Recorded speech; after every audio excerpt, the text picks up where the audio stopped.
ಇವತ್ತು ನಿನ್ನೆ Yelahanka cyber police ಠಾಣೆಯಲ್ಲಿ ಆ ವಿಡಿಯೋಗಳನ್ನ ಡೌನ್ಲೋಡ್ ಮಾಡಿಕೊಂಡು ಅಲ್ಲಿ ಕಂಪ್ಲೇಂಟ್ ಕೊಟ್ಟಿದ್ವಿ. ಇವತ್ತು FIR ಆಗಿದೆ. ಠಾಣೆಗೆ ತಗೊಂಡಾಗ ಏನೋ ವಿಡಿಯೋಗಳು ಮಾಡೋದು, ಆಮೇಲೆ ಠಾಣೆಗೆ ಇಳಿದ ಮೇಲೆ ಏನೋ ಡೆಲೀಟ್ ಮಾಡಿದೆ ಅನ್ನೋದು. ಸಾಮಾನ್ಯ ವ್ಯಕ್ತಿ ಬೆಂಡೆತ್ತಿದ್ದು ಇವ್ರು ಯೂನಿಫಾರ್ಮ್ ಹಾಕ್ತಿದ್ದಕ್ಕೆ ಒಂದು ಐ ಥಿಂಕ್ ಇದು ಜನರಿಗೆ ಸಿಕ್ಕಂತ ಜಯ ಅಂತ ಅನ್ಸುತ್ತೆ. ಈ ಮೀಟರ್ ಹಾಕಂತ ಪುಡಾರಿಗಳನ್ನ ರೌಡಿಗಳನ್ನ ಯೂನಿಫಾರ್ಮ್ ಹಾಕಂಗೆ ಮಾಡಿದೀರಾ, ಇದು ಒಳ್ಳೆ ಟೈಟ್ ಆಗಿದೆ, ಇದನ್ನ ಬಿಡಬೇಡಿ ಅಂತ ನನ್ನ ಫೇಸ್ಬುಕ್ಕಲ್ಲಿ ವಾಟ್ಸಪ್ಪಲ್ಲಿ ಸಾವಿರಾರು ಮೆಸೇಜಸ್ ಇದೆ ಸರ್. ಒಂದಲ್ಲ ಎರಡಲ್ಲ 1,000 FIR ಆಟೋ ಡ್ರೈವರ್ಗಳ ಮೇಲೆ ಆಗಿದೆ ಅಂತಂದ್ರೆ ಸ್ವತಃ ಅವರೇ ಪ್ರೂವ್ ಮಾಡ್ಕೊಂಡಿದ್ದಾರೆ ಅಕ್ರಮ ಇತ್ತು ಅಂತ. ಅದೇ ಈ ಕಳೆದ 20-25 ದಿವಸದಿಂದ ಈ ಅಕ್ರಮ ಆಟೋಗಳ ವಿರುದ್ಧ ನಮ್ಮ ಧ್ವನಿ ಎದ್ದಿದಾಗಿಂದ ಥಿಂಕ್ ಸಾರಿಗೆ ಸಚಿವರು ಆದೇಶ ಮಾಡಿದ್ರು, ಈ ರೀತಿ ಯಾರಾದರೂ ಮೀಟ್ರ್ ಹಾಕಿಲ್ಲ ಅಂದ್ರೆ ಓಡಿಲ್ಲ ಅಂತಂದರೆ ಅವ್ರ ಗಾಡಿಗಳನ್ನು ಸೀಸ್ ಮಾಡಿ ಅಂತೇಳಿ ಅಥವಾ ಪರ್ಮಿಟ್ ಕ್ಯಾನ್ಸಲ್ ಮಾಡಿ ಅಂತ ಆದೇಶ ಮಾಡಿದ್ರು. ಹಿನ್ನೆಲೆಯಲ್ಲಿ ಕಳೆದ 25 ದಿವಸದಿಂದ ಹೆಚ್ಚು ಕಡಿಮೆ 1,000ಕ್ಕೂ ಹೆಚ್ಚು FIRಗಳನ್ನು ಆಟೋ ಚಾಲಕರ ಮೇಲೆ ಸ್ವತಃ RTO ಹಾಕಿದೆ. ಅಕ್ರಮಗಳ ವಿರುದ್ಧ, ಅಕ್ರಮ ಆಟೋ ಡ್ರೈವರ್ಗಳ ವಿರುದ್ಧ 1,000ಕ್ಕೂ ಹೆಚ್ಚು FIR ಆಗಿದೆ. 400ಕ್ಕೂ ಹೆಚ್ಚು ಗಾಡಿಗಳು ಸೀಸ್ ಆಗಿದೆ ಅಂತ ಪ್ರಕಟಣೆ ಆಗಿದೆ. ಸೊ ಈ ಹಿನ್ನೆಲೆಯಲ್ಲಿ ಕಳೆದ 25 ದಿವಸದಿಂದ ನಾನು ಈ ಅಕ್ರಮಗಳನ್ನು ಎಕ್ಸ್ಪೋಸ್ ಮಾಡ್ತಾ ಇರೋದಕ್ಕೆ ಒಂದಷ್ಟು ಆಟೋ ಡ್ರೈವರ್ಗಳು ತಮ್ಮ ಫೇಸ್ಬುಕ್ ಅಥವಾ ತಮ್ಮ ಸೋಷಿಯಲ್ ಮೀಡಿಯಾ ಮುಖಾಂತರ ಕೆಟ್ಟದಾಗಿ ಬೈಯೋದನ್ನು, ಆಮೇಲೆ ಪದ ಬಳಕೆನೂ ಅಷ್ಟೇ ತುಂಬ ಕೆಟ್ಟದಾಗಿ ಮಾಡ್ತಾರೆ. ನಾನೆಲ್ಲ ಹೋಗಲಿ ಬಿಡಿ, ಏನೋ ಕೊಬ್ಬದಲ್ಲಿ ಮಾಡ್ತಾರೆ, ಇವತ್ತು ಸರಿ ಹೋಗುತ್ತೆ ನಾಳೆ ಸರಿ ಹೋಗುತ್ತೆ ಅಂತ ನಾನು ಕಳೆದ 20 ದಿವಸದಿಂದ ನಾನು ತಾಳ್ಮೆನ ಏನು ಕಳ್ಕೊಳಕ್ಕೆ ಹೋಗಿಲ್ಲ ಬಂದೆ. ಬಟ್ ಯಾಕೋ ನೆನ್ನೆ ಮನೆ ತುಂಬ ಜಾಸ್ತಿ ಆಗ್ಬಿಡ್ತು. ಇದು ಯಾವ ಲೆವೆಲ್ಗೆ ಅಂತಂದರೆ ಈಗ ನಮ್ಮ ಲೆವೆಲ್ಗೆ ಇದ್ದಿದ್ದೀಗ ಅದೇ ಫ್ಯಾಮಿಲಿಗಳನ್ನು ಬೈಯೋ ರೀತಿ ಮಟ್ಟಕ್ಕೆ ಬಂದಿದ್ರು. ಸೊ ಯಾಕೋ ಅದು ಸರಿ ಅಂತ ಅನಿಸ್ಲಿಲ್ಲ. ಆಮೇಲೆ ಎಲ್ಲೋ ಒಂದು ಕಡೆ ಕೆಟ್ಟ ಮೆಸೇಜ್ ಹೋಗ್ತಾ ಇದೆ. ಜಗದೀಶ್ ಅವ್ರು ನೋಡಿ ಇಷ್ಟೆಲ್ಲ ಆಟೋ ಡ್ರೈವರ್ ಮಾಡ್ತಾ ಇದ್ರು, ಏನೂ ಕ್ರಮ ತಗೊಂಡು ಇಲ್ಲಿಲ್ಲ ಒಬ್ಬ ಅಡ್ವೊಕೇಟ್ ಆಗಿ ಅಂತೇಳಿ ಒಂದು ಕೆಟ್ಟ ಮೆಸೇಜ್ ಹೋಗುತ್ತೆ ಅಂತೇಳಿ ಇವತ್ತು ನಿನ್ನೆ ಯಲಹಂಕ ಸೈಬರ್ ಪೊಲೀಸ್ ಠಾಣೆಯಲ್ಲಿ ಆ ವಿಡಿಯೋಗಳನ್ನ ಡೌನ್ಲೋಡ್ ಮಾಡಿಕೊಂಡು ಅಲ್ಲಿ ಕಂಪ್ಲೇಂಟ್ ಕೊಟ್ಟಿದ್ವಿ. ಇವತ್ತು FIR ಆಗಿದೆ. ಐ ಥಿಂಕ್ ಒಂದು 4 ಆಟೋ ಚಾಲಕರು ಯಾರ್ಯಾರು ಕೆಟ್ಟದಾಗಿ ಮಾತಾಡಿದ್ರು ಅವ್ರಗಳ ಮೇಲೆ FIR ಆಗಿದೆ ವಿತ್ ಆಟೋ ನಂಬರ್ಸ್. ಎಸ್ ಎಲ್ಲರೂ ಆಟೋ ಚಾಲಕರು? ಇಲ್ಲ 4 ಜನ ಆಟೋ ಚಾಲಕರೇ. 4-5 ತುಂಬ ಅಂದರೆ ಅದನ್ನು ಕೇಳಲಿಕ್ಕಾಗಲ್ಲ ಅಂಥ ಪದ ಬಳಕೆ. ಅಕಸ್ಮಾತ್ ನಾವು ಧ್ವನಿ ಮಾಡಿರೋದು ಅವ್ರಿಗೆ ತಪ್ಪು ಅಂತ ಅನ್ನಿಸಿದ್ರೆ ಅದನ್ನು ಪ್ರಶ್ನೆ ಮಾಡ್ಬೋದು. ನಾವು ಬಡವ್ರ ಮಕ್ಕಳಪ್ಪ ಯಾಕೆ ಈ ಥರ ಮಾಡ್ತಾ ಇದೆಯಾ, ಅಟ್ಲೀಸ್ಟ್ ಕೇಳ್ಬೋದು, ನ್ಯಾಯಯುತವಾಗಿ ಕೇಳ್ಬೋದು, ಏನೋ ಹೆಂಗೆ ಮಾಡ್ತಾ ಇದೆಯಾ ಅಂತೇಳಿ ಕೇಳ್ಬೋದು. ಬಿಕಾಸ್ ರಫ್ ಆ್ಯಂಡ್ ಟಫ್ ಇರಲಿ. ಆ ಪದ ಬಳಕೆ ತುಂಬ ಕೆಟ್ಟದಾಗಿತ್ತು. ಸಮಾಜಕ್ಕೆಲ್ಲೋ ಒಂದು ಕಡೆ ಕೆಟ್ಟ ಮೆಸೇಜ್ ಹೋಗುತ್ತೆ. ಅಂದರೆ ನೋಡು, ಒಬ್ಬ ವಕೀಲರಾಗಿ ವಕೀಲರನ್ನ ಈ ಆಟೋ ಡ್ರೈವರ್ಗಳು ಇಷ್ಟು ತುಚ್ಛವಾಗಿ ಮಾತಾಡ್ತಾ ಇದ್ದಾರೆ, ಏನೂ ಅದ್ರ ಮೇಲೆ ಕ್ರಮ ಆಗಿಲ್ಲ ಅಂತೇಳಿ ಒಂದು ಸಮಾಜಕ್ಕೆ ಕೆಟ್ಟ ಸಂದೇಶ ಹೋಗುತ್ತೆ ಅಂತೇಳಿ ಇವತ್ತು FIR ಮಾಡಿಸೋದು. FIR ಮಾಡಿದ್ಮೇಲೆ ಅವರವರೇ ಪೋಸ್ಟ್ಗಳು ಹಾಕೊಂಡಿದ್ದಾರೆ. ಅಧ್ಯಕ್ಷರು ಹೇಳಿದ್ರು ಡೆಲೀಟ್ ಮಾಡಿದ್ದೀನಿ ಅಂತ. ಸೊ ಎಲ್ಲೋ ಒಂದು ಕಡೆ ಅಂದರೆ ಅದೇನು ಹೇಳಿದ್ರೆ ಠಾಣೆಗೆ ತಗೊಂಡಾಗ ಏನೋ ವಿಡಿಯೋಗಳು ಮಾಡೋದು, ಆಮೇಲೆ ಠಾಣೆಗೆ ಇಳಿದ ಮೇಲೆ ಏನೋ ಡೆಲೀಟ್ ಮಾಡಿದೆ ಅನ್ನೋದು, ಇದು ಎಲ್ಲೋ ಒಂದು ಕಡೆ ಐ ಥಿಂಕ್ ಆ ಒಂದು ಅವರಲ್ಲಿ ಆ ನಿಜವಾದಂಥ ಏನೋ ಖಿನ್ನತೆ ಅಂತ ಅನಿಸುತ್ತೆ. ಐ ಥಿಂಕ್ ಮಾನಸಿಕವಾಗಿ ಖಿನ್ನತೆ ಇದೆ ಅಂತ ಅನ್ಕೊತೀನಿ. ಯಾಕಂದರೆ ಮಾಡಿದಲ್ಲ ಅಕ್ರಮ, ಅದನ್ನೆಲ್ಲ ಎಕ್ಸ್ಪೋಸ್ ಆಗಿಬಿಡ್ತು. ಒಂದು ಆಟೋ ನಂಬರನ್ನು 7-8 ಆಟೋಗಳು ಹಾಕೊಂಡು ಓಡಿಸಿದ್ದನ್ನು ಕೂಡ ಎಲ್ಲ ಜನ ನೋಡಿದ್ದಾರೆ. ಆಮೇಲೆ ಇವರಿಂದ ತುಂಬ ಜನ ನೊಂದ್ಬಿಟ್ಟಿದ್ದಾರೆ. ನಾನು ನಂತಿಲ್ ಮಡಿಗೆ ಒಂದು 20 ವರ್ಷ ಆಗಿದೆ ಅನ್ಕೊತೀನಿ. ಇವರು ಮೀಟ್ರ್ಗಳನ್ನು ಹಾಕಿ ತುಕ್ಕೆ ಹಿಡ್ದೋಗಿದೆ ಆ ಮೀಟ್ರನ್ನ ಹಾಕೋ ಸಿಸ್ಟಮ್ಮು. ಬರೀ ಎಲ್ಲ ವಸೂಲಿ ರಾಜ ಆಗಿಬಿಟ್ಟಿದ್ದಾರೆ. ನಮಗೆ ಆಟೋ ರಾಜ ಆಗ್ರಪ್ಪ ಅಂತಂದರೆ ವಸೂಲಿ ರಾಜ ಅಂತಂದರು.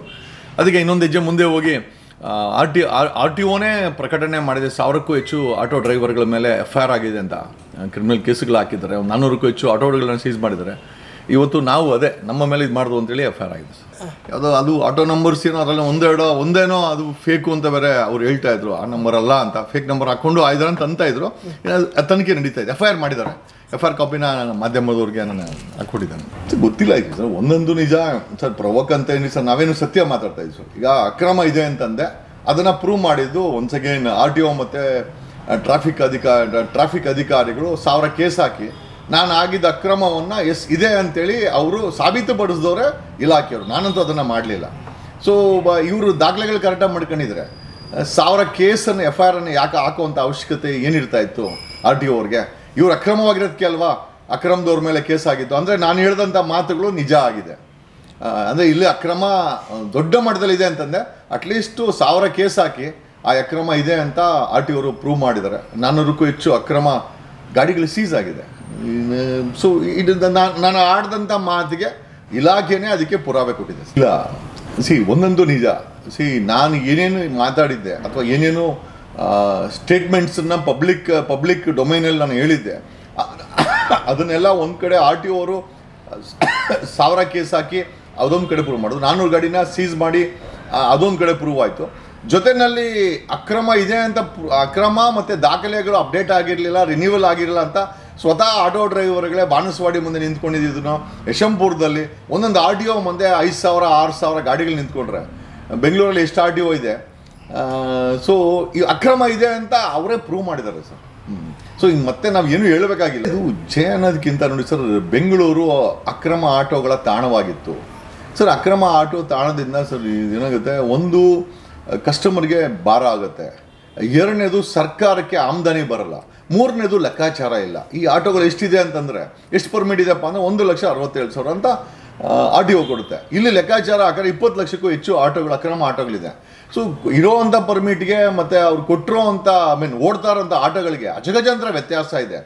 ಪ್ಲಸ್ ಎಲ್ಲದಕ್ಕಿಂತ ಹೆಚ್ಚಾಗಿ ಇವರು ಯೂನಿಫಾರ್ಮ್ ಹಾಕದೆ ಗಾಡಿ ಓಡಿಸೋದು. ಥ್ಯಾಂಕ್ ಗಾಡ್ ಕಳೆದ 6 ದಿವಸದಿಂದ ನಾನು ಇವತ್ತು ಕೂಡ ನೋಡಿದೆ. ನಾನು ಇಲ್ಲಿಂದ ಆ್ಯಕ್ಚುಲಿ ಸಿಟಿ ಸಿವಿಲ್ ಕೋಡ್ಗೆ ಹೋಗಿದ್ದೆ.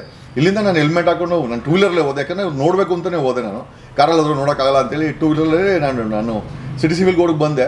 99% ಎಲ್ಲರೂ ಯೂನಿಫಾರ್ಮ್ ಹಾಕಿದ್ದಾರೆ. ಸೊ ಎಲ್ಲೋ ಒಂದು ಕಡೆ ಒಬ್ಬ ಸಾಮಾನ್ಯ ವ್ಯಕ್ತಿಯ ಧ್ವನಿ, ನಾನು CM ಅಲ್ಲ, ಅಥವಾ ಬೆಂಗಳೂರಿನ ಇನ್ಚಾರ್ಜ್ DK ಶಿವಕುಮಾರ್ ಬಂಡೇನೂ ಅಲ್ಲ, ನಾನು ಬಂಡೆ ಅಲ್ಲದಿರೋ ಒಬ್ಬ ಸಾಮಾನ್ಯ ವ್ಯಕ್ತಿ ಬೆಂಡೆತ್ತಿದ್ದು ಇವ್ರಿಗೆ ಯೂನಿಫಾರ್ಮ್ ಹಾಕ್ಸಿದ್ದಕ್ಕೆ ಒಂದು ಐ ಥಿಂಕ್ ಇದು ಜನರಿಗೆ ಸಿಕ್ಕಂಥ ಜಯ ಅಂತ ಅನಿಸುತ್ತೆ ಸರ್.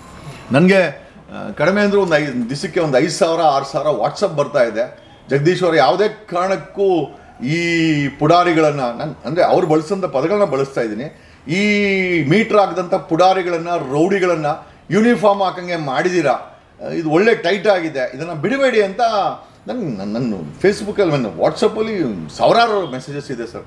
ಜನ ಅಂತೂ ತುಂಬ ಐ ಥಿಂಕ್ ಸಂತೋಷ ಪಟ್ಟಿದ್ದಾರೆ. ಅಂದರೆ ಈ ಅಕ್ರಮವನ್ನು ಎಕ್ಸ್ಪೋಸ್ ಮಾಡಿ ಅವರನ್ನು ದಾರಿ ತಂದಿದ್ದೀರಾ, ಆಮೇಲೆ ಇಲಾಖೆ ಆ್ಯಕ್ಷನ್ ಮಾಡಿದೆ, ಮತ್ತು ಸಾರಿಗೆ ಸಚಿವರು ಪರ್ಮಿಟನ್ನೇ ಕ್ಯಾನ್ಸಲ್ ಮಾಡಿ ಮೀಟ್ರ್ ಹಾಕಿಲ್ಲ ಅಂತ. ಇಷ್ಟು ದೊಡ್ಡ ಮಹತ್ವವಾದಂಥ ಒಂದು ನಿರ್ಧಾರ ಅಥವಾ ಆದೇಶವನ್ನು ಸರ್ಕಾರ ಮಾಡುತ್ತೆ ಅಂತಂದರೆ, ಎಲ್ಲೋ ಒಂದು ಕಡೆ ನಾವು ಮಾಡಿದಂಥ ಹೋರಾಟ ಅಥವಾ ಧ್ವನಿ, ಜನರು ಅದಕ್ಕೆ ಸ್ಪಂದಿಸಿದ್ದು ಐ ಥಿಂಕ್ ಮಾಧ್ಯಮದವರು ನೀವೆಲ್ಲ ಸೇರಿ I think it's a wonderful success ಅಂತ ಹೇಳ್ಬೋದು. ಎಲೆ ಅಥವಾ ಗುಣ್ಣ ಅಂತಂದರೆ ಉಂಡೋರು ಎಷ್ಟು ಒಂದಂಗೆ ಆಯಿತು. ಈಗ ಎಲ್ಲರೂ ಕೈ ಹಾಕಿದ್ದಾರೆ. ಡೆಫಿನೆಟ್ಲಿ ನನ್ನ ಧ್ವನಿ, ಜನರ ಒಂದು ಸ್ಪಂದನೆ, ಯಾಕಂದರೆ ನೋಡಿ, ಒಂದು ವಿಡಿಯೋ ಮಾಡಿದ್ರೆ 8 ಲಕ್ಷ 10 ಲಕ್ಷ 20 ಲಕ್ಷ ನನ್ನ ಫೇಸ್ಬುಕ್ಕಲ್ಲಿ ಓಡ್ತಾ ಇದೆ, ನನ್ನ ಸಾಮಾಜಿಕ ಜಾಲತಾಣದಲ್ಲಿ ಲಕ್ಷ ಓಡ್ತಾ ಇದೆ ಅಂದಮೇಲೆ ಸೊ ಮಾಧ್ಯಮಗಳು ಕೈ ಜೋಡಿಸಿದ್ದಾರೆ. ಇರಲಿ, ಐ ಥಿಂಕ್ ಯಾರೋ ಒಬ್ಬರು ಒಟ್ಟಿನ ಸರಿ ಮಾಡಿದ್ವಾ. ಈಗ ಸಮಸ್ಯೆ ಏನೋ ಅಂತಂದರೆ ಸರಿ ಹೋಯ್ತಾ, ಅದು ಮಾಫಿಯಾ ಮುಕ್ತ ಬೆಂಗಳೂರು ಆಗಬೇಕಾಗಿದೆ. ಅದನ್ನು ಮಾಧ್ಯಮಗಳು ಕೈ ಜೋಡಿಸಿದ್ದಾರೆ, ಸಾಮಾಜಿಕ ಜಾಲತಾಣದಲ್ಲಿ ಯೂಟ್ಯೂಬರ್ಸು ಕೈ ಜೋಡಿಸಿದ್ದಾರೆ, ನಾವು ಕೈ ಜೋಡಿಸಿದ್ರಿ, ಜನನೂ ಕೈ ಜೋಡಿಸಿದ್ದಾರೆ. ಅಫ್ಕೋರ್ಸ್ ಸಾರಿಗೆ ಸಚಿವರು ಕೂಡ ಒಂದು ಗಟ್ಟಿಯಾದಂಥ ಆದೇಶ ಮಾಡಿದ್ರು. ಆ ದಮ್ಮು ತಾಕತ್ತು ರಾಮಲಿಂಗಾರೆಡ್ಡಿ ಅವ್ರಿಗೆ ಸಿಕ್ಕಿದೆ, ಸಂತೋಷ ಆಗುತ್ತೆ.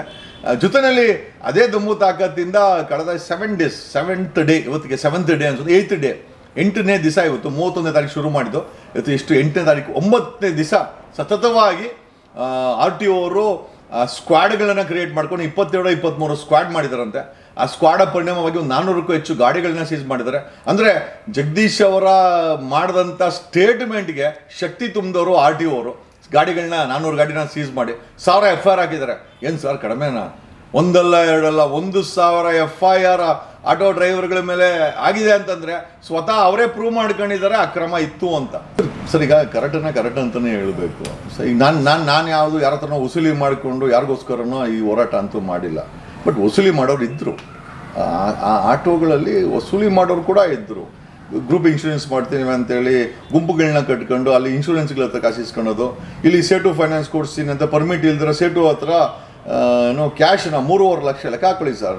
ಒಂದು ದೊಡ್ಡ ಸ್ಕ್ಯಾಮ್ ಏನು ಅಂತಂದರೆ ಈ ಸೇಟು ಸ್ಕ್ಯಾಮ್ಗಳು. 20 ಲಕ್ಷ ಆಟೋ ಇಂಟು ನೀವು 3.5 ಲಕ್ಷ ಅಂತ ಹಾಕೊಂಬಿಟ್ರೆ ನೀವು 70,000 ಕೋಟಿ ಸೇಟುಗಳವರು ಕ್ಯಾಶಲ್ಲಿ ಫೈನಾನ್ಸ್ ಮಾಡಿದ್ದಾರೆ. ಇಷ್ಟು ದೊಡ್ಡ ಕ್ಯಾಶ್ ಹಗರಣ ಇದು ನಿಜವಾಗ್ಲೂ. ಆಮೇಲೆ ಈ ಹಗರಣಗಳ ಸರಮಾಲೆನೇ ಇತ್ತು. ಆಮೇಲೆ ಇವು ಸ್ವಲ್ಪ ಈ ಏನೋ ಒಂಥರ ದೌರ್ಜನ್ಯ, ಆಟೋವ್ರನ್ನ ಎದುರು ಹಾಕೊಂಡ್ರೆ ಉಳಿತೀರಾ, ಸರ್ಕಾರಕ್ಕೆ ಚಾಲೆಂಜ್ ಹಾಕೋಣ ಅಂತವ್ರು ಇವರು. ಮತ್ತು ಯಾಕೆ ಫೈನ್ ಹಾಕ್ಸ್ಕೊಂಡ್ರು? ಇವರು ಯಾರೋ ನಮ್ಮನ್ನು ಎದುರು ಹಾಕೊಂಡ್ರೆ ಉಳಿತೀರಾ ಅಂತಂದರೆ ಪೆನಾಲ್ಟಿ ಕಟ್ಟಬಾರ್ದಾಗಿತ್ತು. RTO ಅವ್ರಿಗೆ ಪೆನಾಲ್ಟಿ ಕಟ್ತೀರಾ.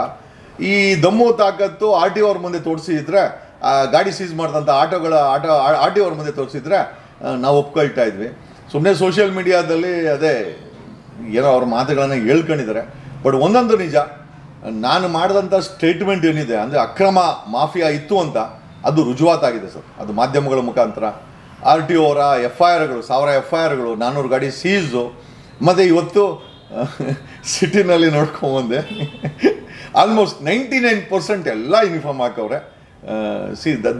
ನನಗನ್ಸುತ್ತೆ ಇಷ್ಟು ಪ್ರಯತ್ನ ಬಿದ್ದಿದ್ದಕ್ಕೆ ಈ ಶಾಲೆಗಳಲ್ಲಿ ಅಬ್ಸರ್ವ್ ಮಾಡಿರ್ಬೋದು, ಫ್ರಂಟ್ ಪೇಜಲ್ಲಿ ಕೂತ್ಕೊಂಡವರು ಓದೋ ಹುಡುಗರು, ಈ ಲಾಸ್ಟ್ ಬೆಂಚಸ್ ಅಂತ ಇರ್ತಾರೆ ಅವರೆಲ್ಲ ಪರೋಡಿಗಳು. ಸೊ ಈ ಒಂದು ರೀತಿ ಈ ಆಟೋಗಳಲ್ಲಿ ಒಂದಷ್ಟು ಲಾಸ್ಟ್ ಬೆಂಚಸ್ ಇಟ್ಕೊಂಡಿದ್ರು ಅನಿಸುತ್ತೆ. ಅವ್ರುಗಳಿಗೆ ತಕ್ಕ ಮಟ್ಟಿಗೆ ಬುದ್ಧಿ ಕಲಿಸುವಂಥ ಒಂದು ಪ್ರಯತ್ನಕ್ಕೆ ಮಾಧ್ಯಮಗಳು ನಾವೆಲ್ಲ ಕೈ ಹಾಕಿದಾಗ ಐ ಥಿಂಕ್ ಒಂದು ಒಳ್ಳೆ ರಿಸಲ್ಟ್ ಬಂದಿದೆ ಸರ್.